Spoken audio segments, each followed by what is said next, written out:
Thank you. All right, so I'm going to go ahead and call this work session to order on the Anchorage Park Foundation Annual Report. We're here today from 11 to 11:30 a.m. Let's go ahead and start with the roll call, please. Felix Rivera. Present. John Weddleton. Jamie Allard.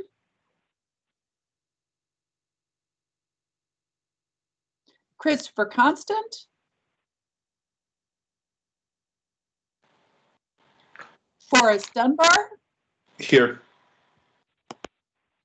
Crystal Kennedy.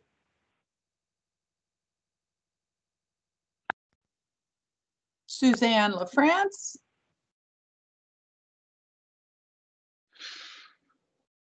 Cameron Perez Verdilla. Pete Peterson. Present. Meg Zalatel.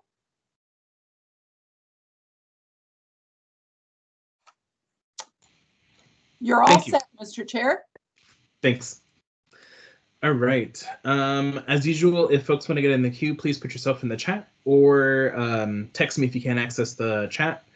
All right, so I'll go ahead and turn it over to Beth Nordland to go over the AFP or APF annual report. Thank you. Good morning, everyone.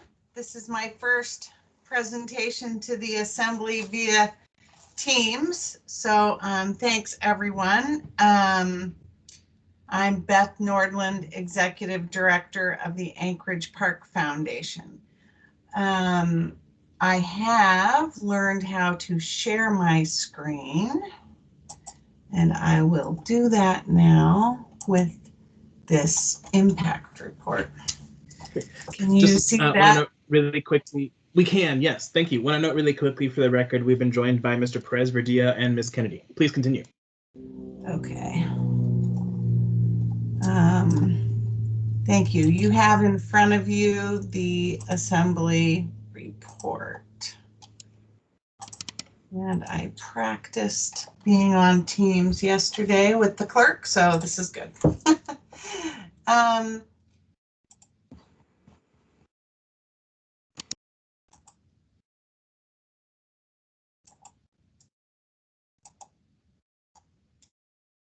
want to make it larger.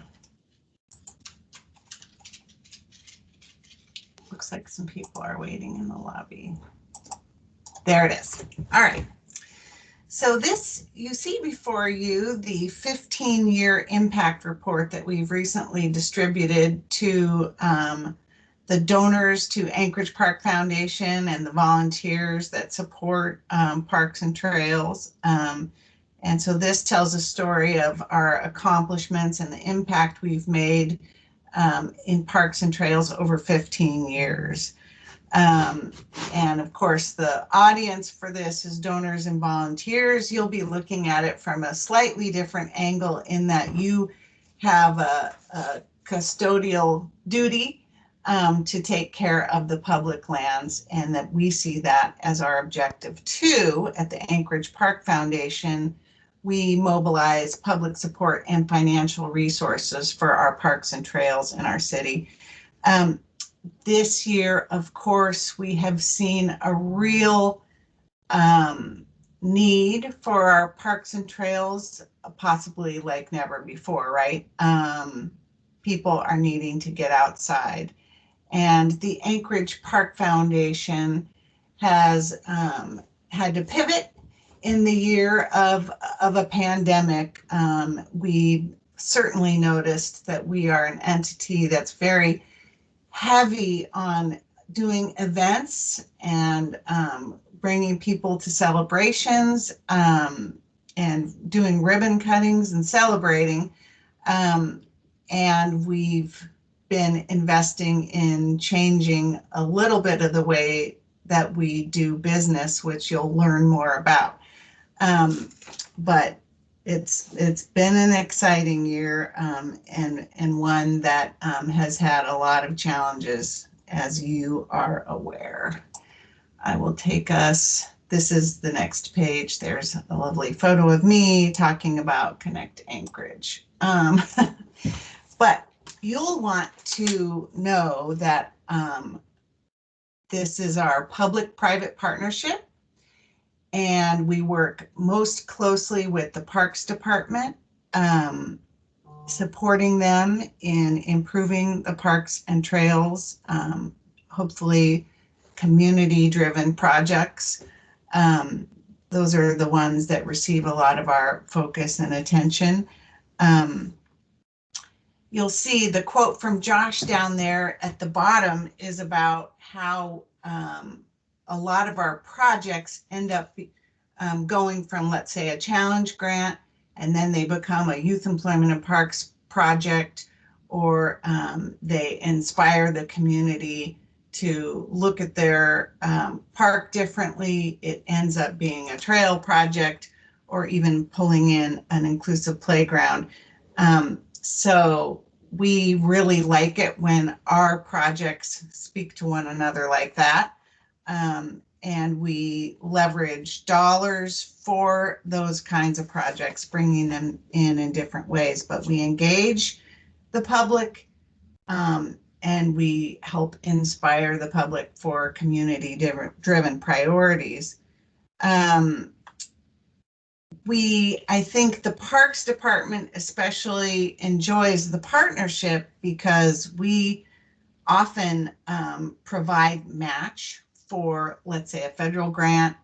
And then, of course, we also promote the bonds on behalf of the Parks Department, and communicating with the voters of Anchorage. In recent history, that has meant matching Land and Water Conservation Fund dollars, and then some of our bonds have actually gone towards matching federal projects. And I think Josh is on in the line today, if any of you have questions for him. I will take us, so these are our main programs: Youth Employment and Parks, Schools on Trails, Challenge Grants, Inclusive Playgrounds, and the Trails Initiative. I will take us to page 3 of this document. For now, we can talk about, if you before go you all go the on, way to I just want to quickly note for the record, we've been joined by members LaFrance, Weddleton, and Zalatel. Please continue. Oh, great.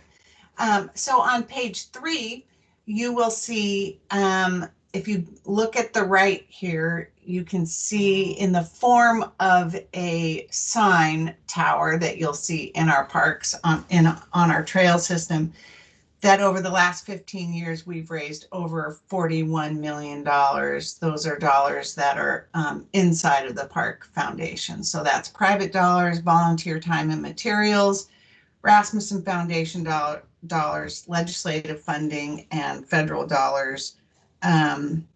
All of that money is, of course, spent on parks and trails.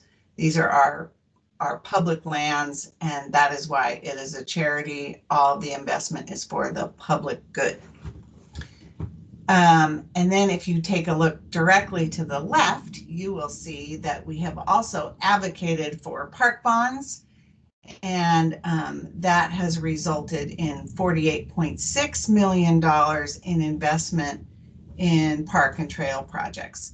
And I'll clarify for you that that doesn't count just bond money, but bond money that leveraged additional federal dollars, which we are moving into for the future. We've had some of that, and it looks good for this upcoming park bond as well.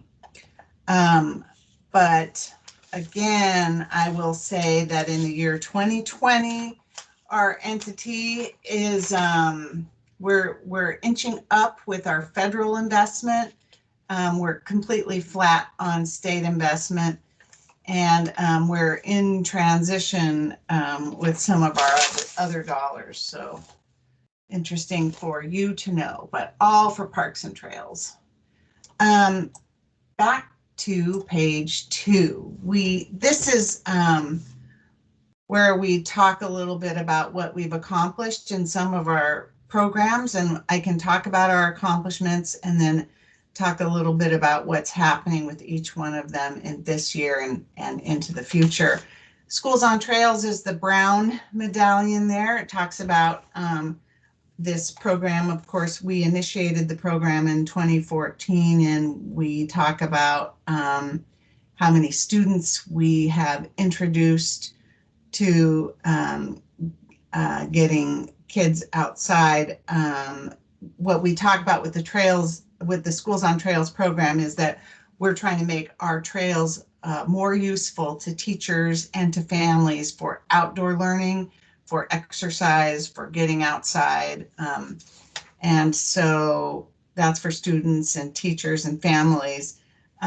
We also have a staff person who's working directly with challenge grants that are for connecting schools to outdoor learning. Sometimes that's an outdoor classroom. Sometimes it's a trail project. In the year 2020, we had Youth Employment in Parks working on a challenge grant that was a Schools on Trails project, which is connecting Rabbit Creek Park to the Rabbit Creek Elementary School. I think we connect 2 schools to the trail system out there this summer with a Youth Employment and Parks program. And then we had our Schools on Trails coordinator working on little free libraries. Those will all be installed in the summer of 2021. And you should look forward to little free libraries in some parks, probably 7 throughout our neighborhoods. So look forward to that. This year, we've decided to create some video content that we haven't unveiled to the public yet. We're working on how that will look for a launch. But we have a general Schools on Trails video for making our trails more accessible to schools. And then we have one in the hopper with Molly of Denali. So we're really looking forward to working on the Molly of Denali video with the school district, and that one is in the hopper. And of course, we have maps for the schools that are located near their trails and have expressed an interest in that level of connection. When we do the Molly of Denali video, Molly will actually be using one of our Schools on Trails maps to navigate the trail system. So that's exciting. The blue medallion is about challenge grants. We do challenge grants every 2 years. This summer, we did have some active challenge grant projects, but we extended most of our challenge grants so that they can finish in the summer of 2021 because of COVID. It was a year that was very challenging to engage volunteers. And challenge grants, we offer up to $40,000 per project, and the grantees are allowed to raise dollars inside of the Park Foundation or separately, but we call it all match. And then they have volunteer time, and they have volunteer materials that they can contribute, in-kind contributions, and that all counts towards the program, and the money comes from the Rasmussen Foundation. And often a challenge grantee will have a dream for a project, and then that's how it ends up growing. It ends up growing to something that the neighborhood advocates for getting on a local bond or something really exciting. So we enjoy, it's a great way to connect with neighborhoods. This year, the most progress was probably the Chanchnu Muldoon Food Forest. They planted many trees that will grow fruit, and that is one engaged community that's very excited about their food forest. And also we had the Bonnie Cusack Rinks got some fencing installed around those rinks at the Chester Creek Sullivan Arena, which I know you folks are watching closely.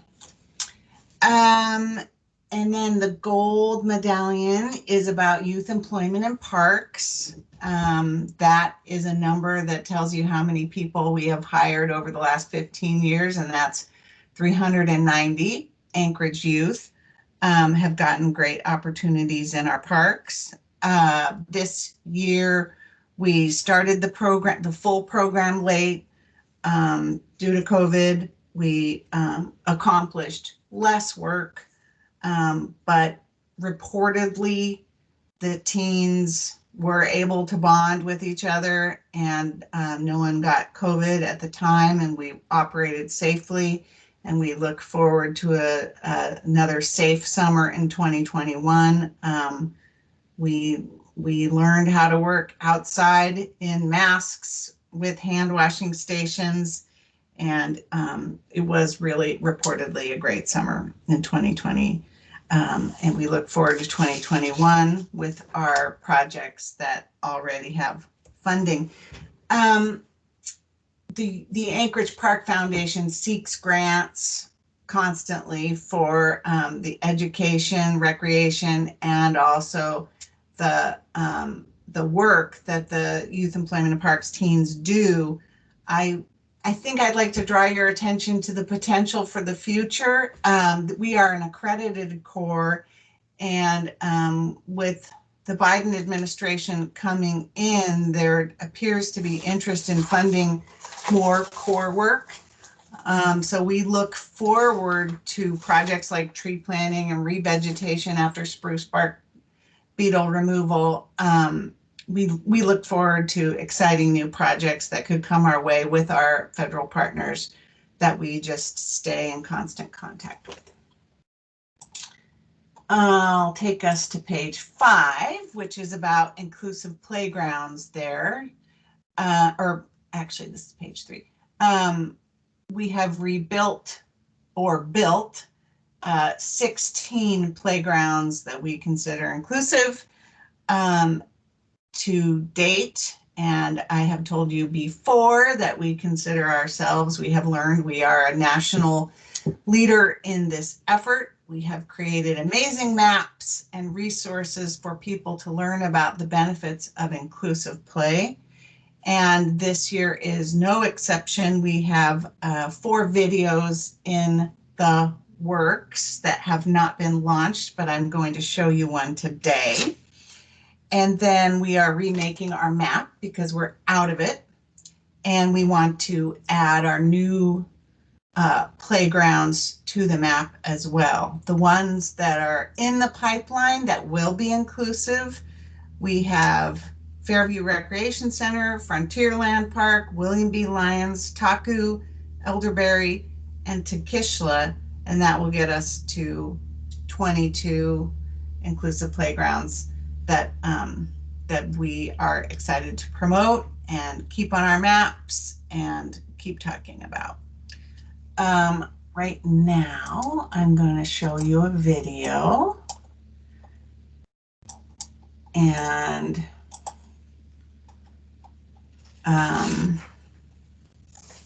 this is the Gallagher family video. We have some other videos that have a little bit more parks employees in them, but I want to show you this video today because I think it really shows you how much people need our inclusive playgrounds this time. Hold on 1 minute. Barbara, are you on? I'm looking for the. Yes. Unshare, it's your little box with the arrow in it. Unshare the publication, the report. Okay, there we are. And share. And now share the video. Share the video. Okay. Can you see us? Can you see this white screen? Yep, we can see the video. Can. Okay, and then if I'm looking for the button to make sure that you can hear it. Can you tell me if you hear it? Do you hear it? You Not do hearing any noise from the video. No. Okay, one moment. There is a button, and I used this yesterday.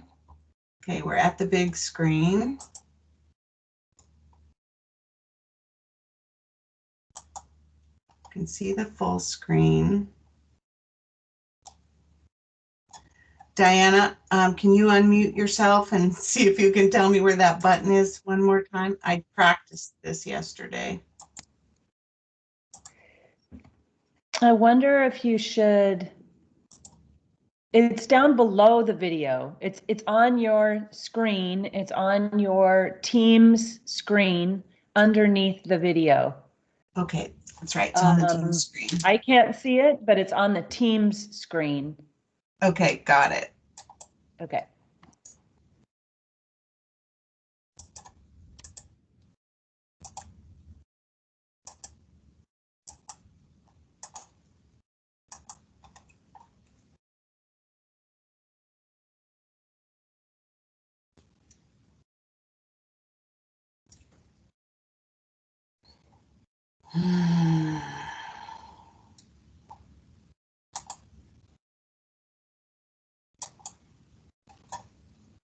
Okay, include computer sound. Got it. Ready?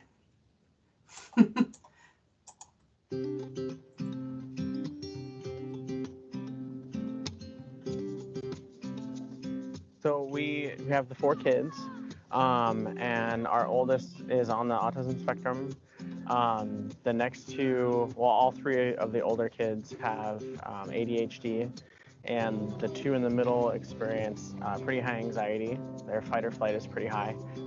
It's nice to have the inclusive parks, especially the ones that have the full barrier, because then we can let him down and play, the other 3 can play, and it's a lot easier to make sure that we still count 4 whenever we look up.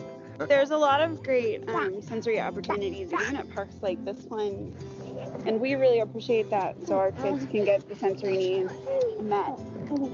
At the Anchorage Park Foundation, we have found that unitary surfacing, really spongy, nice surfacing, brings families into the play space. Almost there. And you'll find that parents are more engaged with the imaginative and creative and even physical play than if they were at a playground where they just wanted to sit on the sidelines and not get into the middle of it. I think the science around the healing benefits for nature is ongoing, and it's coming out stronger every time a new paper comes out.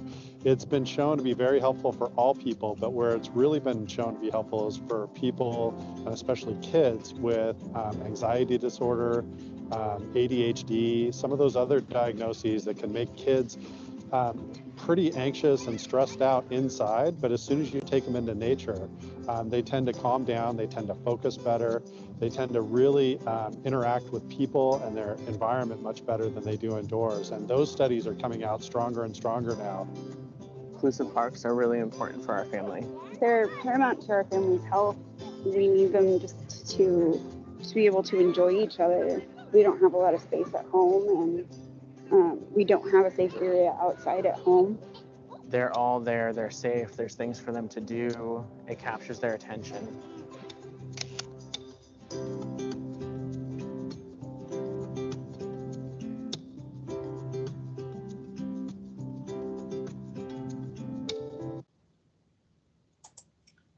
So thank you. I think that is something that helps us think about parks as free for everyone, and it's an equity issue. So we're excited to be a part of that. I want to leave some time for questions. I will just say that our final initiative is the Trails Initiative, which we're focusing now on the Moose Loop, which is really a frame for us to be talking about connecting Anchorage resurfacing our trail system, community health, everyday destinations like our playgrounds, our inclusive playgrounds. We want our trails to be walkable in all neighborhoods. So that's part of why we see the trail system as an equity issue. We also know that our trails are economic engines, and we have partners such as, Visit Anchorage and Anchorage Economic Development Corporation. People are engaged in our trail system now, and I could talk ad nauseum about it, but the Moose Loop is what we see is our framework for connecting Anchorage to itself. It's our system of hard surface trails that they just happen to be in the shape of a moose. So the future looks bright. We still have a lot of work to do. We have a lot of partnering to do. We're interested in increasing our partnerships with the municipality, including increasing our relationships with the planning department and the health department as we promote active transportation, getting outside on our trail system. But as I close, I will talk once again. I want to thank the Assembly for all of the work that you do to support our public lands, the assets that are in your purview to take care of. We want to continue to be a great partner with you, and that is not just to the Parks Department, but to a functional Assembly and local government under a lot of stress right now with our pandemic and all that you have to do to keep us safe here in Anchorage. We want to thank you for your public service, frankly, and also the clerk's office and everything that you do to support our functioning government. And we are on your team. And I'd love to take any questions. And also, I know that Josh Durand is on the phone. Great. Thank you so much, Beth. Do members have any questions or comments?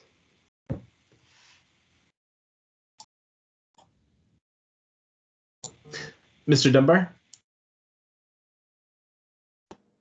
Thank you, Mr. Chair. So for Josh and Ms. Nordland, so could you, the Moose Loop is something obviously I care a lot about, something I wrote this summer, and I'm glad that we've started to promote it. Could either of you speak in a little more detail about where you think the best projects would be to sort of complete the loop and to make it a little more accessible for folks? Because I know there are a couple of gaps where people have to get out on the street and that kind of thing. So could either of you speak to maybe where the best projects might be for that? Yeah, I can take the first stab at it.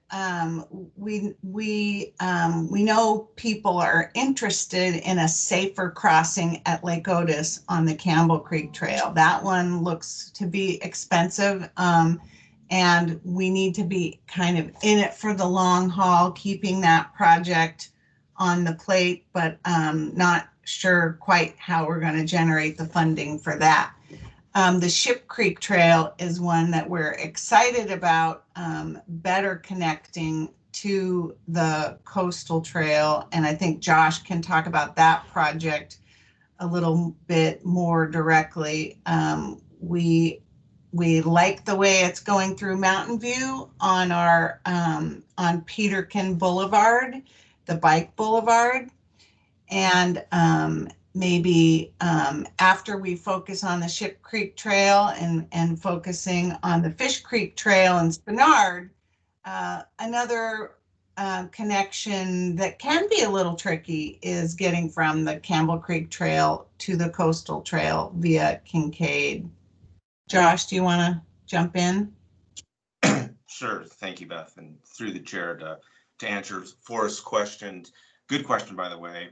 I see when you look at the Moose Loop and how that large loop can be made better, some of the more critical connections that still need to happen to essentially keep bikes and pedestrians off of the sides of our streets is an active project that has recently been turned on with federal AMATS dollars becoming available, and that is connecting Ship Creek to the coastal trail. And that connection happens in the small boat launch harbor area and takes you all the way over to Elderberry Park. So that is become activated through DOT, and there's a consultant on board. Beth did bring up the connection at Lake Otis and essentially the Campbell Creek Trail. Yes, it is a challenging project and an expensive project to fully realize that connection with no grade separated crossing. However, we do have an interim solution to essentially educate the public about a safe opportunity to realize that connection now. It often gets lost when you show up to that intersection where the Campbell Creek Trail interfaces with Lake Otis. A lot of people don't know that about 1/8 of a mile south of there's an underpass. And with our active improvements on the Campbell Creek Trail, we'll be providing wayfinding next year that alerts the public to that opportunity so they can actually get across that road safely. And then I think there's a lot of opportunities. Well, I know there's a lot of opportunities in the Kincaid area of how that connection could be better. There's ideas in the non-motorized transportation plan about another connection going through the park. Additional non-motorized connections on Jodhpur as well as Diamond, so then you can get onto the multi-use trail that takes you over to the start of the Campbell Creek Trail near Victor and Diamond. So those are some of the big ones that we need to work on as it relates to the Moose. And then there's also just the idea of all the potential neighborhood connections about how a lot of communities that might not have these spur trails that connect their neighborhood to this large network of multi-use trails could be revisited with new connections and just make it more inclusive of how people access our wonderful trail system. And that's all I have. Thank you, guys. Thank you, Mr. Chair. Thank you. All right, we're pretty much out of time, but if one more person has a comment or question, happy to make time for that.